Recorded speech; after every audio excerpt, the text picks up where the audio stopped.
Hello everyone! We are here once again in this new episode for supernatural matters, no?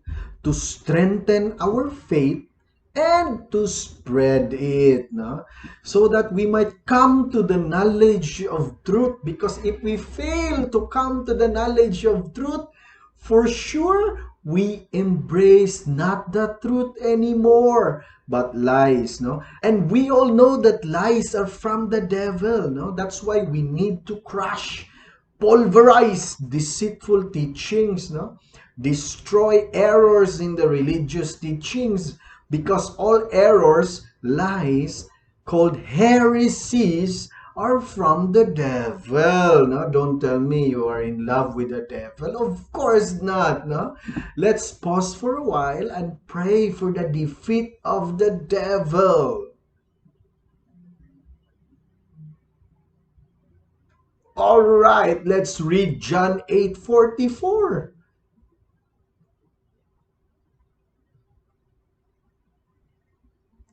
Our topic for today is all about New Year's celebration.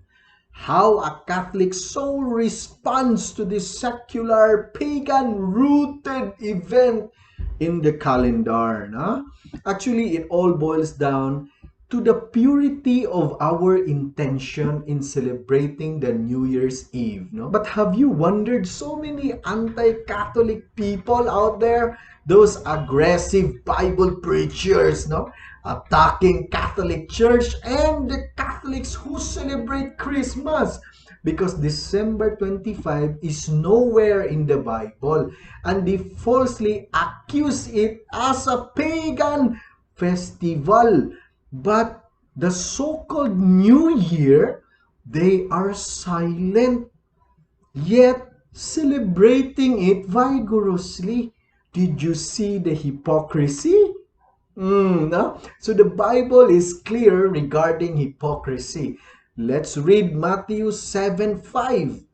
You hypocrite, first take the log out of your own eye, and then you will see clearly to take the speck out of your brother's eye.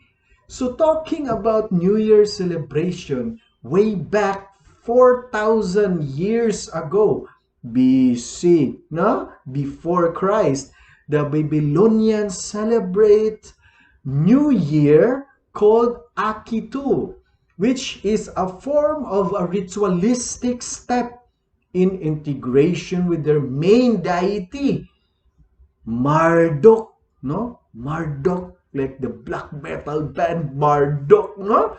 Is a Babylonian paganism, no? In Roman paganism as well, they celebrate the first day of the month, the first hour of the day, the first month of the year for their god called Janus, the god of the beginning. So, the Roman pagans celebrated New Year before Christ era. And also regarding fireworks history, remember when it comes to New Year celebration, fireworks or firecrackers are always involved in the picture. No? Way back in the 2nd century BC, no? A Chinese monk by the name of Li Tan, every 18th of April, people celebrate the invention of firecracker in worshiping Li Tan. No? So very clear, crystal clear that New Year celebration is one of the oldest and most universal practices of pagan-related traditions. No? In today's multicultural society, we are used to the idea that people from other parts of the world might have a different way of counting the start of the year. Example, we have the Chinese New Year. And we know that Jews and Muslims, they have their own also. For us Catholics, we have the right to celebrate New Year since we have our own calendar, no? called Gregorian calendar. We Catholics have a New Year's Day of our own. Of course, we have, no? As the church year begins with the first Sunday in Advent. That is the new year in relation to our faith, no? Based on liturgical calendar. The Roman Catholic Church has no doctrine of New Year's Day celebration. Bear that in your own mind, no? We don't have the official teaching that every January 1st, all Catholics need to celebrate New Year. Nola, no?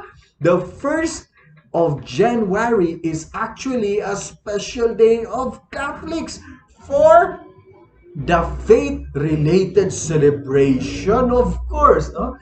The feast of the circumcision of our Lord. Remember that. But Vatican II Pope Paul VI changed it to the solemnity of Mary, the Mother of God. No? We only celebrate New Year's Day, January 1, not as a doctrinal holiday, but rather as a secular holiday. No, of course, no? No work. We are happy. That's why we celebrate togetherness with our loved ones. We give thanks to the Lord and worship Him with our family in truth and in spirit. No? Secular holiday, a time for the whole family to worship God in truth and in spirit, not to worship God in a form of circular objects like fruits and other dotted shirts for prosperity desires, no? That is a big lie, no? No longer in truth, no? Remember, we read from the Gospel of John chapter 4, verse 23. To avoid celebrating New Year's Eve in a pagan approach, we should celebrate it accordingly to our faith, no? To the Catholic faith, no? To emphasize a greater religious significance. That's why knowing the faith is very important. If you believe that the more foods you put on the table, you will have a prosperous days to come, then it defeats the purpose of having a childlike attitude and being so dependent on God for everything in our lives, no? Remember, foods on the table, the act of putting those foods are not God's helper like the angels and the saints in saving us from the dangers of the world, no? Poverty and being poor are part of the dangers of the world. And sometimes that is directly proportional to how we strive here on earth as well. Remember, putting so many foods on the table for pictorial purposes and celebrating the new year is not a bad thing, no? Not a bad thing, of course. It becomes bad for our soul if we believe it will give us prosperity, no? What should we do on this day? Like, say, example, today is New Year. What should we do? Any offering, no, of the new year should be made to God, asking His grace that we may spend the year in a holy manner for the welfare of the soul, no? Not for the body, no? Remember, we can read from the Bible, be not afraid the one who kills the body only, but the one who kills both the body and soul, no? Why welfare of the soul? Of course, no? Welfare of the soul. Why not health and wealth, no? Because our soul needs the truth, and the truth is, regardless we are poor or rich, we are healthy or COVID infected, we will all die once, no? And after that, we face judgment, no? Okay, let's read.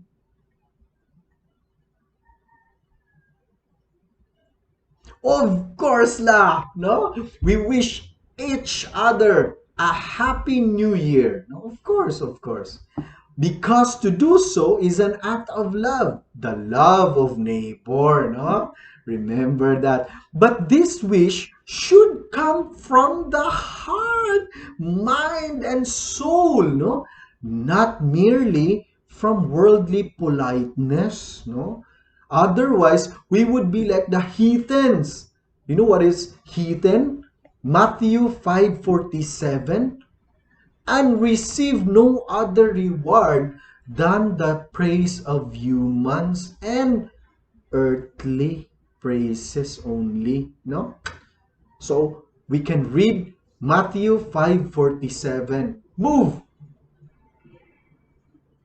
January 1 is a very important for us Catholics because on this day, the precious blood of our Lord Jesus Christ was shed for the first time, no? In his circumcision, as he obeyed the old covenant. And now it's equivalent to baptism to forgive sins, no? And also, it is the solemnity of Mary, the Mother of God, Theotokos, God-bearer. No? So here is a quote from Venerable Archbishop Fulton J. Sheen: "A Catholic who does not strive to spread his faith is a parasite on the life of the Church." I hope you learned something from this video. Thanks for watching and see you in the next video. Happy New Year!